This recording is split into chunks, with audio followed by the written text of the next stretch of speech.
Hi, thanks for joining me for Listen Up Homebuyers. I'm Victoria Ray Henderson, and with me today is Justin Gramm. Justin Gramm is the owner and broker of Globella Buyers Realty in San Diego, California. He has been representing buyers all over San Diego County for about 17 years, and today he's joining me to talk about how to buy a home before the end of the year. So, Justin, how are you doing? First of all, we saw each other just last week at our strategic planning meeting. That's right. It was great hanging out. We got a good plan together, and we're both on the board for the National Association of Exclusive Buyer Agents, which both of us operate that way on our buyer agent practice on opposite ends of the country, though. That's right. It was good to see you. I'm so glad we had time to catch up. A lot of people, when they're first starting out to buy a home, need to understand what the timeline is to purchase a home. So why don't you walk us through how this process works in the beginning? I'm even going to backtrack just a little bit, just kind of frame it where we're at right now, Victoria. We're talking right now in early November, and almost every year I'm working with a client or meeting somebody new right around this time of year that's wondering, gosh, do we even have time to finish a purchase transaction before the end of the year? Maybe it had been their goal to buy a home this year. And it's not always the best decision for people to try to rush a transaction and get something closed as quick as possible. A lot of people this time of year actually are starting to plan for next year and saying, you know what, I think next year's the time for us to buy a home. I just thought it would be timely since we're sitting here in early November. There are some people still saying, you know what, it might be cool to try. And it is possible and it's doable. You just have to have the right kind of plan. So you asked me about the logistics and the timing of it all. So let's make it the easiest transaction possible. If someone is paying all cash, they can close a lot quicker than somebody that's getting a loan because lenders take a while to go through this process called underwriting. So a cash buyer is freed up from that time constraint. And if they That's wanted right. to, they could probably close a transaction in like 4 or 5 days. Oh, I don't recommend moving that quickly. mhm. And probably more realistically, a cash buyer is going to close in maybe 14 days, maybe even a Yeah. little bit longer than that. So now we're looking at getting an offer accepted, ideally the first week or second week of December. Then you've Yeah. got time to do what you need to do during the transaction, which we can get to. Yeah. When you're getting a loan, it's going to slow it down a little bit. It's probably the quickest is usually around 20 days. I know there's some loan officers that can get it done faster.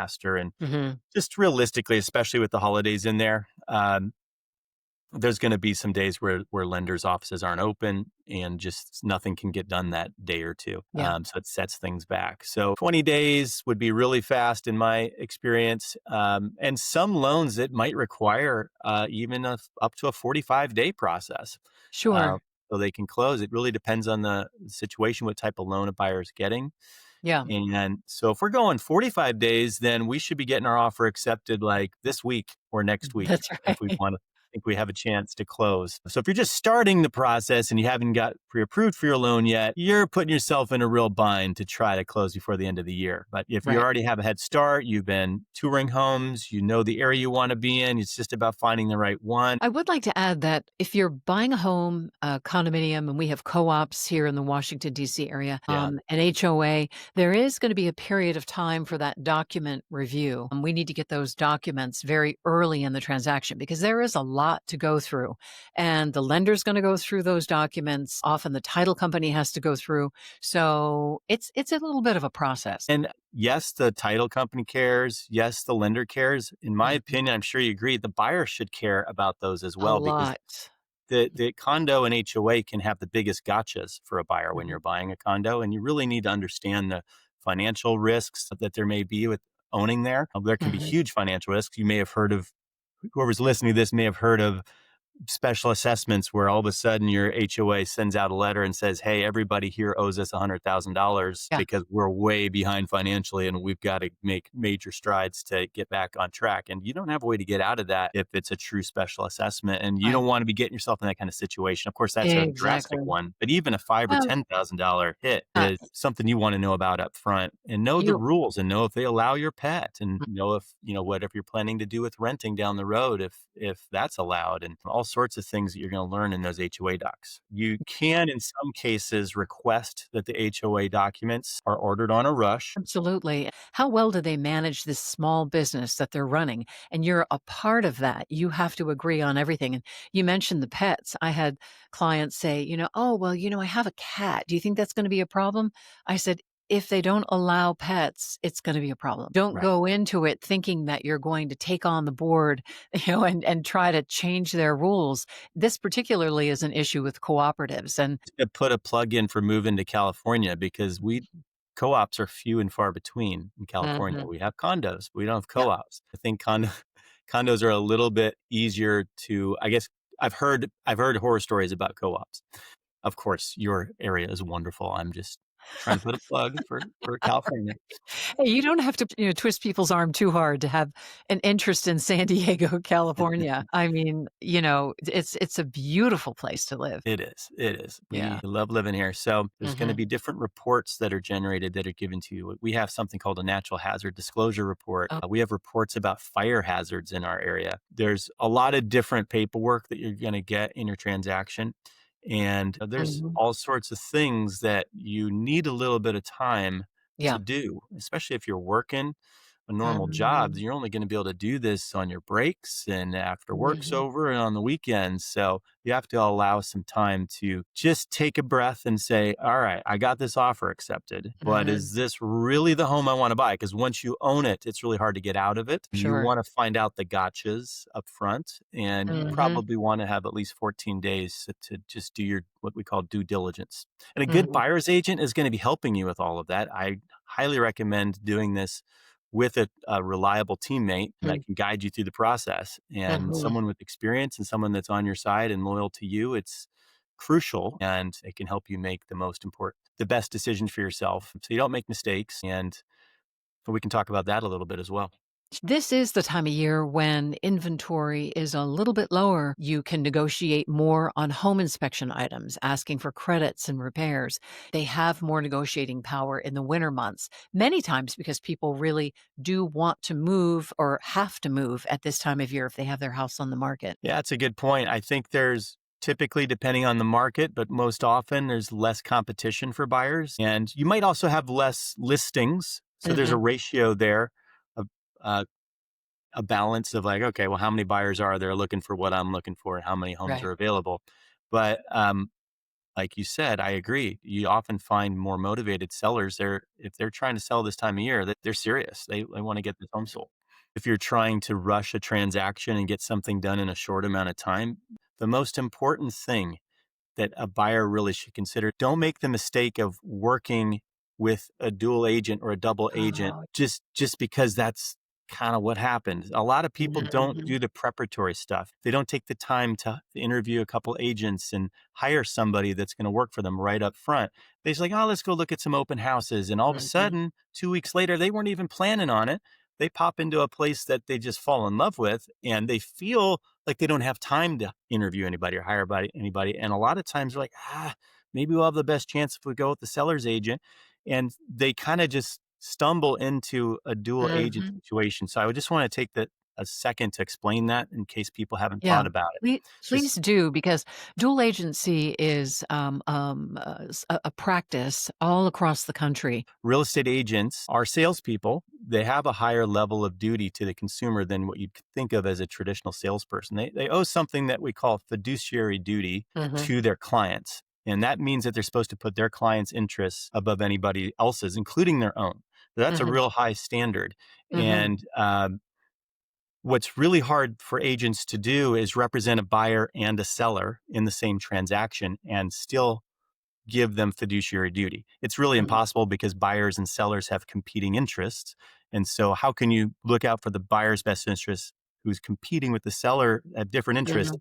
and look out for the seller's best interest at the same time? So, this is what's called dual agency when the one agent or the one company is representing the buyer and the seller simultaneously on this one transaction. And the reality is that it's a real ethical dilemma for the agent. And Hmm. most agents I talk to want to avoid being a dual agent. They're uncomfortable with it. They understand what fiduciary duty means. They want to treat people the way they want to be treated. The way to avoid it completely is to pick one side or the other. I'm only going to work with sellers. I'm only Hmm. going to work with buyers. And then you never run into, oh, one of my clients wants to buy one of my clients' homes. That's called single agency. There's some agents that do it. Other agents just say, gosh, buyers, if you end up wanting to buy one of my own listings or one of my company's listings, I'm going to have to like pawn you off on some other agent at that point because Yeah. I don't want to be a dual agent. So as a buyer, if you're taking the time up front to say, hey, this is important. I want to make sure my agent is loyal to me. I want them to stick with me through this whole process. I want someone who's good, that's looking out for my interests, that has Right. experience, that is really helping me make a smart decision here and hopefully avoiding the gotchas. It's important just to take a little time, interview some agents up front, hire one that you feel is the best for you. And then you don't have that mistake. You're not stumbling into the open house saying, oh, I love this place. Right. Shoot, I guess I should just use this agent that's here today. Right. I do think it's important to mention that both Justin and I are exclusive buyer agents. We are members of the National Association of Exclusive Buyer Agents. We Right. are a rare uh, real estate A agent and rare we're breed. brokers. We are a rare breed, but when we studied for our licenses, we determined that representation was very important to us and making sure that we are 100% have acting as fiduciaries for our buyer clients. So for me, and I don't mean to speak for you, but for me, when I studied for my real estate exam, I said, well, that makes a lot of sense. Being able to tell somebody, I 100% have your back in this transaction. And in all transactions, buyers deserve the same amount of representation as sellers. That's it. That's all we have been saying as NABA members since we were founded in what, 1995? Yeah. Yeah.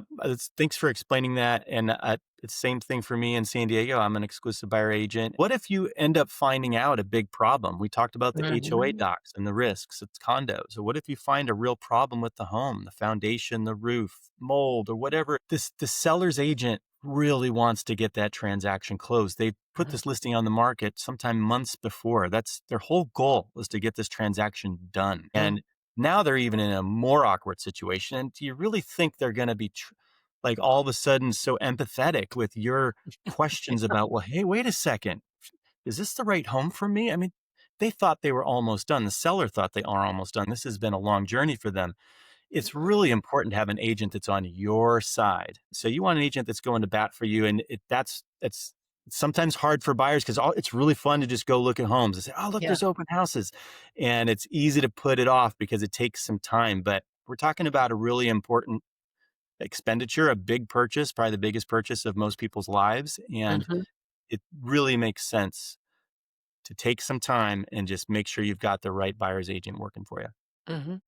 The time periods can be short when we're sitting here first week of November and we're trying to get a transaction closed by the end of the year. And we just talked about how it's important just to really figure out who your buyer's agent's going to be. That's kind of the very first step. A lot of the other things will fall into place if you Yeah. just get that one going. Usually a really good buyer's agent has a relationship with one or two or three really good loan officers. Mhm.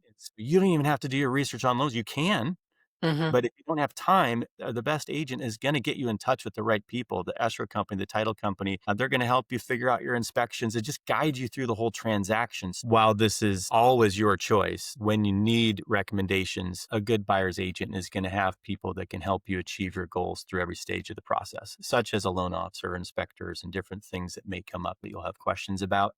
Right. And that's why I think choosing your buyer's agent as early in the process as possible is going to just help you make the whole rest of the journey more organized and more enjoyable and to go as smooth as possible. Justin Gramm is the owner and broker of Globella Buyers Realty in San Diego, California.